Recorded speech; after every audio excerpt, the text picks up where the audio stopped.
Thank you for joining us for Newswatch 12 at 4. I'm Haley Gravitt. And I'm Tim Quidadamo. Our top story this evening, a community meeting is taking place in Medford to discuss issues related to rent burden. Yeah, the city has been identified as severely rent burdened by Oregon Housing and Community Services. Newswatch 12's Leave column joins us live outside the Medford police station, where that meeting is set to take place in an hour and a half. Leave, what is rent burden and how does it affect the local community?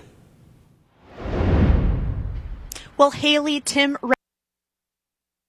now here in the Rogue Valley, and that's defined as the relationship between your income and how much you pay for housing. Now, that doesn't just mean rent, but other household expenses as well. The purpose of the meeting tonight is to educate the community about issues related to rent and fair housing. Oregon Housing and Community Services lists Medford as a severely rent-burdened community.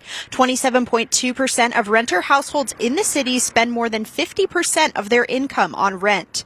According to Matt Brinkley, the planning director for the city of Medford, this can put renters in a tough spot financially.